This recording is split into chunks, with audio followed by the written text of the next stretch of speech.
بنی اسرائیل کے دو بھائی جن میں ایک مسلمان اور دوسرا کافر دونوں دریا کے شکاری تھے۔ کافر دریا میں جال ڈالتا تو بہت سی مچھلیاں اس میں آ جاتی، مگر مسلمان کے جال میں صرف ایک ہی مچھلی آتی تھی۔ اتفاقاً ایک روز اس مسلمان کی بیوی اپنے مکان کی چھت پر گئی تو اس کی نظر کافر کی بیوی پر پڑی تو اس نے دیکھا۔ بسم اللہ الرحمن الرحیم۔ بنی اسرائیل میں دو بھائی تھے جن میں ایک مسلمان اور دوسرا کافر تھا۔ دونوں دریا کے شکاری تھے۔ کافر بت کو سجدہ کرتا تھا، مگر جب مچھلیوں کے لیے جال دریا میں ڈالتا تو اس قدر مچھلیاں اس میں آ جاتی تھیں کہ اس کو کھینچنا مشکل ہو جاتا، مگر مسلمان کے جال میں صرف ایک ہی مچھلی آتی تھی اور اسی پر صبر کے ساتھ خدا کا شکر ادا کرتا تھا۔ اتفاقاً ایک روز اس مسلمان کی بیوی اپنے مکان کی چھت پر گئی تو اس کی نظر کافر کی بیوی پر پڑی جو زیور اور بہترین لباس سے آراستہ تھی۔ یہ دیکھ کر اس مسلمان کی بیوی کے دل میں وسوسہ پیدا ہوا کہ کاش میں بھی ایسی ہوتی۔ تو کافر کی بیوی بولی، تو اپنے شوہر کو آمادہ کر لے، وہ بھی میرے شوہر کے معبود یعنی بت کی عبادت کیا کرے تاکہ تو بھی میری طرح مالدار ہو جائے۔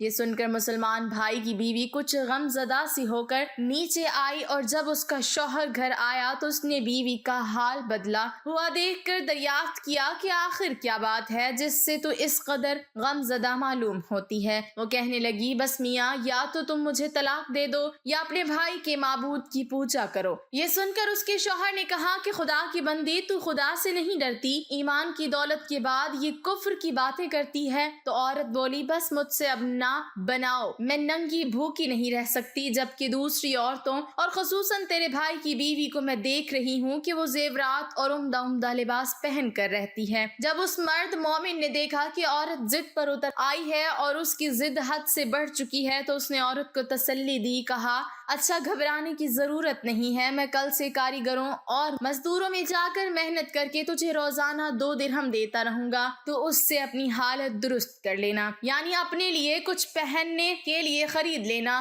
یہ سن کر عورت کو کچھ تسکین حاصل ہوئی اور سویرے ہی وہ مرد مومن مزدوری کی تلاش میں نکلا، لیکن کہیں اسے مزدوری نہیں ملی۔ یہ دیکھ کر وہ دریا کے کنارے پہنچا اور شام تک خدا کی عبادت میں مصروف رہ کر رات کو جب گھر آیا تو بیوی نے دریافت کیا، آج تم کہاں تھے؟ تو وہ کہنے لگی، میں بادشاہ کی خدمت میں تھا، اس نے مجھ سے 30 دن کا کام کرنے کی شرط کی ہے۔ عورت بولی کہ آخر وہ بادشاہ تم کو کیا دے گا؟ تو اس نے جواب دیا کہ میرا بادشاہ بڑا کریم ہے اور اس کے خزانے مال و دولت سے بھرے ہوئے ہیں، وہ مجھے وہ دے گا جو میں چاہوں گا۔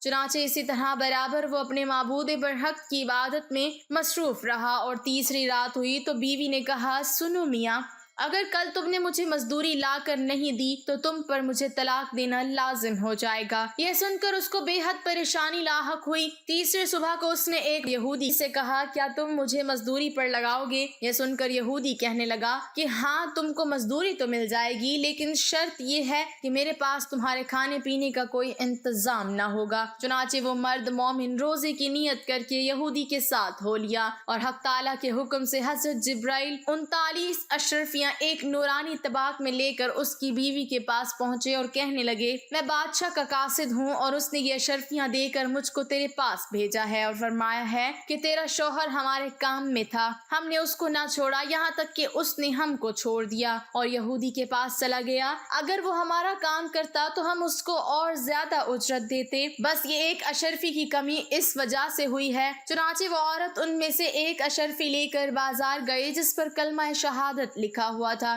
سنار نے 1000 درہم اس کی قیمت عورت کے حوالے کر دی اور جب شام کو وہ مرد مومن گھر واپس آیا تو عورت نے اس سے دریافت کیا، آج تم کہاں تھے؟ اس نے جواب دیا کہ آج میں ایک یہودی کے کام پر گیا ہوا تھا۔ تو بیوی کہنے لگی کہ آخر بادشاہ کی خدمت ترک کر کے تم دوسروں کی خدمت کیوں کرتے ہو؟ پھر اس کو اشرفیوں کا واقعہ سنایا جس کو سن کر وہ مرد مومن روتے روتے بے ہوش ہو گیا اور جب اس کو ہوش آیا تو بیوی سے کہنے لگا، افسوس کہ میں نے بادشاہ دو جہاں کی خدمت کا حق اپنے اوپر لازم نہ کیا۔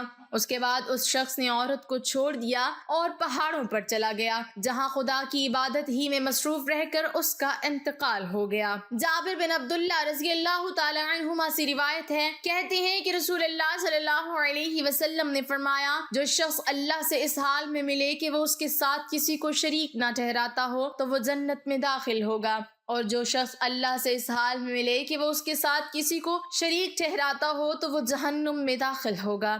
عبداللہ بن مسعود رضی اللہ تعالی عنہ نبی کریم صلی اللہ علیہ وسلم سے روایت کرتے ہیں کہ آپ نے فرمایا، سب سے بڑا گناہ اللہ کے ساتھ شریک ٹھہرانا، اللہ کی رحمت و نعمت سے مایوس ہو جانا، اس کی پوشیدہ تدبیر سے بے خوف ہو جانا۔ اس حدیث میں اللہ کے رسول صلی اللہ علیہ وسلم نے ان گناہوں کا ذکر کیا ہے جو کبیرہ گناہ شمار ہوتے ہیں، اور وہ یہ ہیں کہ اللہ تعالیٰ کی ربوبیت یا عبودیت میں اس کے ساتھ کسی کو شریک ٹھہرانا۔ اس کو پہلے ذکر کیا اس لیے کہ یہ سب سے بڑا گناہ ہے، اور اللہ تعالیٰ کی رحمت سے نا امید ہونا اس لیے کہ یہ اللہ کے بارے میں بدگمانی ہے اور اس کی وسیع رحمت سے ناواقفیت ہے، اور اللہ تعالیٰ کے بندے کو نعمتوں کے ذریعے ڈھیل دینے اور حالت غفلت میں اچانک پکڑ لینے سے بے خوف رہنا۔ اس حدیث سے مراد یہ نہیں کہ کبیرہ گناہ صرف یہی ہے، اس لیے کہ کبیرہ گناہ بہت ہیں، تاہم یہاں ان میں سے سب سے بڑے گناہوں کا ذکر کیا ہے۔ سیدنا انس بن مالک رضی اللہ تعالی عنہ بیان کرتے ہیں، آپ صلی اللہ علیہ وسلم فرماتے ہیں، اللہ تبارک و تعالی جہنمیوں میں سے کم ترین عذاب پانے والوں سے متعلق پوچھے گا، اگر دنیا اور جو کچھ اس میں ہے تیرے پاس ہو، کیا اسے فدیہ کے طور پر دینے کے لیے تیار ہو؟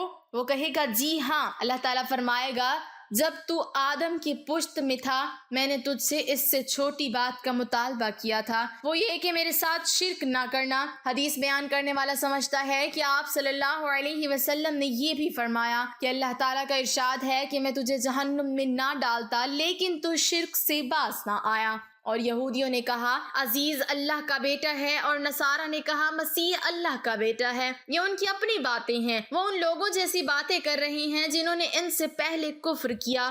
اللہ انہیں غارت کرے کدھر بہکائے جا رہے ہیں۔ قرآن پاک میں ارشاد ہے، بلا شبہ وہ لوگ کافر ہو گئے جنہوں نے کہا کہ اللہ مسیح ہی تو ہے جو مریم کا بیٹا ہے، حالانکہ مسیح نے کہا اے بنی اسرائیل اللہ کی عبادت کرو جو میرا رب اور تمہارا رب ہے۔ حقیقت یہ ہے کہ جو بھی اللہ تعالیٰ کے ساتھ شرک کرے گا بلا شبہ اس پر اللہ تعالیٰ نے جنت حرام کر دی ہے اور اس کا ٹھکانہ آگ ہے، اور ظالموں کے لیے کوئی مدد کرنے والا نہیں ہوگا۔ یقیناً وہ لوگ کافر ہو گئے جنہوں نے کہا کہ اللہ تین میں سے ایک ہے، حالانکہ ایک معبود کے سوا کوئی معبود برحق نہیں۔ اگر اس سے باز نہ آئے تو ان میں سے جن لوگوں نے کفر کیا انہیں ضرور دردناک عذاب ہوگا۔ وہ اللہ کے حضور توبہ اور اس سے بخشش کیوں نہیں مانگتے؟ اللہ بخشنے والا نہایت مہربان ہے۔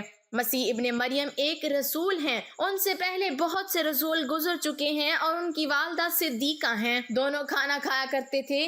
دیکھیں ہم ان کے لیے کس طرح آیات کھول کر بیان کرتے ہیں، پھر وہ کیسے بہکائے جاتے ہیں۔ حق تعالیٰ اس پر اپنا رحم فرمائے، آمین۔ معلوم ہوا سچ ہے خدا کے خزانوں میں کوئی کمی نہیں ہے، وہ بندے کو اس کی عبادت کا صلہ ضرور دیتا ہے، اگرچہ بعض دفعہ کسی حکمت کی بنا پر اس کے ہاں دیر ہو جاتی ہے، لیکن بہرحال اندھیر پھر بھی نہیں، اپنے بندوں کو دیتا ضرور ہے۔ حق تعالی ہم سب کو صبر و شکر کے ساتھ رہ کر زندگی گزارنے کی توفیق عطا فرمائے، آمین۔ ناظرین کمنٹ باکس میں اللہ تعالیٰ کے 99 ناموں میں سے ایک نام ضرور ٹائپ کریں۔